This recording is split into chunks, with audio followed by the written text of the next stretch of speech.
Eu me lembro que antes mesmo de assumir o cargo, o senhor deu uma entrevista ao Cotia Todo Dia e disse que Cotia era a bola da vez na região oeste. Ok. Houve de fato um crescimento, um adensamento, um desenvolvimento muito grande habitacional na nossa cidade. Mas o senhor não acha que foi uma explosão muito forte? Ô Gilmar, o que eu quero dizer para vocês? Como eu já disse, nós temos cidades vizinhas, nós temos Carapicuíba, que tem 36 km², tem 500 mil habitantes. Aí nós pegamos Osasco, área territorial pequena. Eu sempre digo que essa região de lá, somando todas as cidades, não consegue ter o tamanho da nossa cidade de Cotia. Então Cotia hoje ficou conhecida, não tem espaço muito em Osasco, não tem Carapicuíba, o pessoal veio para cá. E com o Rodoanel também, que foi inaugurado, ficou muito fácil. O que aconteceu? Vieram aqui na população, 28% cresceu de 2009 para cá, são quase 50 mil habitantes que estão em Cotia. O que acontece com isso? Acontece que nós temos que criar mais vagas nas escolas, creche, nós temos que aumentar o posto de saúde. E o senhor acha que dentro desse período, que o senhor mesmo citou, a pesquisa do IBGE apontou isso, que entre 2008 e este ano, 50 mil novos habitantes na cidade. O senhor acha que nesse período a infraestrutura e o desenvolvimento da cidade acompanhou esse crescimento? Não foi fácil, mas não que nós acompanhamos, mas nós fizemos de tudo. Nós temos aqui, eu vou dar um dado importante para você. Na educação, por exemplo, nós tínhamos 19 mil alunos na rede municipal. Hoje nós temos 28 mil alunos na rede municipal. Isso é merenda, creche, escola, uniforme. Essa situação toda, a cidade cresceu. São Paulo, nós estamos na região metropolitana. O que aconteceu? A prefeitura tem que acompanhar. E não tem sido fácil para nós. Eu disse a vocês e tenho o prazer de receber no gabinete, mas o meu gabinete, onde eu gosto mais, é andar na rua, saber dos problemas, conhecer os problemas da cidade. Então, nós estamos nesse desafio de uma cidade que é a 22 quilômetros, mais ou menos, lá de São Paulo, e a Raposo Tavares, com esse problema muito sério que nós temos. Mas nós estamos tentando acompanhar esse crescimento. Quando a gente está falando dessa questão do crescimento da cidade, quando a gente conversa por aí com as lideranças, com as discussões que se fala sobre o grande desenvolvimento da cidade, existem algumas pessoas, algumas lideranças, até alguns pré-candidatos a prefeito que defendem, por exemplo, a questão da moratória, de parar de liberar empreendimentos imobiliários na cidade, porque a cidade está enchendo, a cidade está crescendo. Como é que o senhor vê essa questão? O senhor tomaria uma decisão drástica como essa? Eu acho que o Cotia tem acompanhado com as empresas que tem. Nós temos que melhorar e nós estamos dificultando hoje também vir empreendimento para a cidade. Nós estamos exigindo muito mais do que exigimos. O senhor pode dar um exemplo dessas exigências? Muitas. Hoje nós temos que ter, principalmente se vai fazer um empreendimento, depende do tamanho, nós temos que ter. Se nós não tivermos perto uma creche, uma escola, um posto de saúde, ele tem que participar também de uma creche, de uma escola ou do posto de saúde. Isso é importante nós relatarmos. Um desses equipamentos nós temos que trazer. Ainda dentro desse adensamento de ocupação territorial, Cotia, a gente vê um forte crescimento de galpões na cidade, né?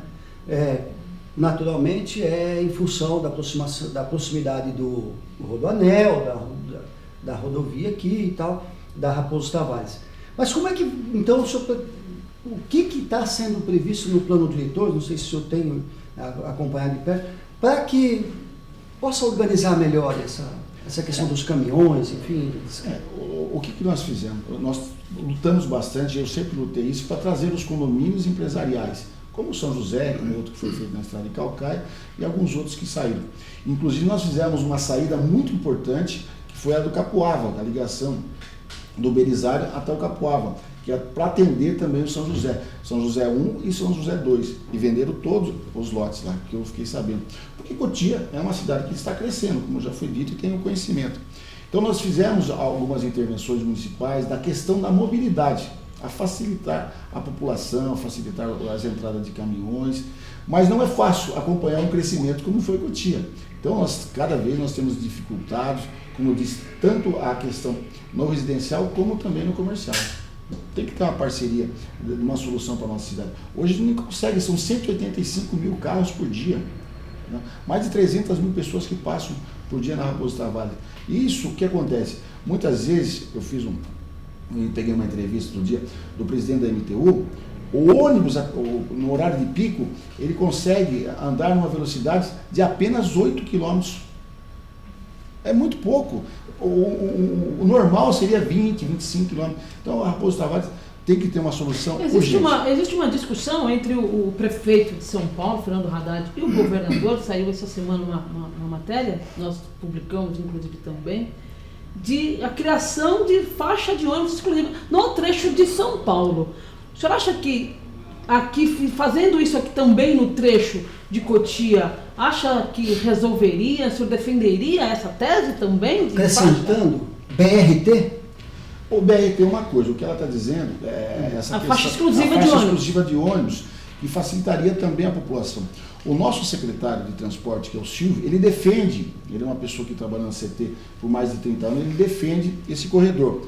O que o presidente da MTU disse? Carlão, nós teríamos que fazer algumas passarelas, fazer as adaptações na Raposo, e hoje você vê, não tem espaço e tal. É uma discussão que eu disse ao Joaquim, que é o presidente da MTU, para nos ajudar nessa questão. É muito importante. E muitas vezes, Sônia, o pessoal atribui essa questão com o prefeito. Isso é um assunto, a rodovia Raposo Tavares é um assunto do Estado, é um assunto da Secretaria de Transporte do Estado. Nós temos a intervenção como prefeito, o Márcio Camargo como deputado. Existe até uma solução que a CCR está propondo ao governador, tomara que isso depois do Márcio terminar as últimas audiências. Mas inicialmente a solução proposta pela CCR, ela tem aí um pedágio. O senhor vai deixar implantar um pedágio na Raposo? No meu mandato eu já disse a ele, na outra, eu sou contra o pedágio. Eu sou contra o pedágio, já disse isso no passado, já disse ao governador, sou contra. Aqui nós temos a rodovia Raposo Tavares, de Cotia a São Paulo, é uma avenida.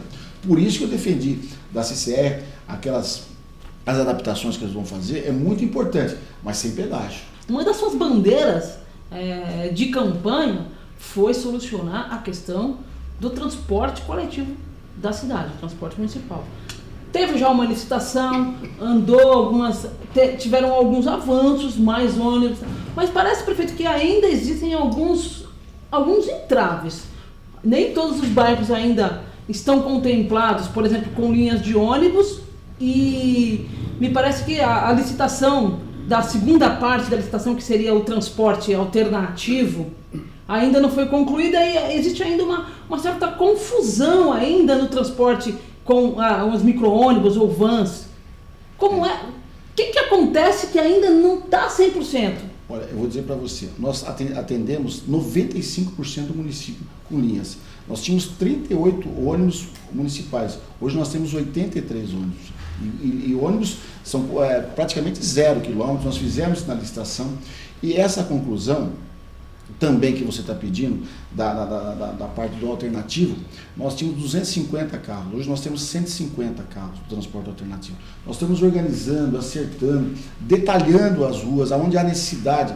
Então, o nosso secretário de Transporte, o Silvio, tem acompanhado isso. Houve uma evolução, mas eu posso concordar com você, evolução muito grande, mas nós precisamos melhorar. Qual que é a principal dificuldade de fazer esse casamento do transporte alternativo com a empresa, com o ônibus oficial? O que aconteceu? Isso já está acontecendo, algum entrosamento, mas a dificuldade que nós tínhamos de fazer essa logística do transporte coletivo com o transporte alternativo, porque ninguém quer tirar o filé mignon, todo mundo quer, ninguém quer roer o osso, todo mundo quer o filé mignon, as linhas principais, e nós fizemos adaptações, que tanto o transporte coletivo como alternativo também vai nas linhas que muitas vezes não tem passageiro, ou menor o número de passageiros. Então nós fizemos essa divisão e nós estamos cobrando. Mas você sabe como não é fácil. Não é aqui em Cotia, não é em São Paulo, mas posso dizer a você, houve um avanço muito grande nisso.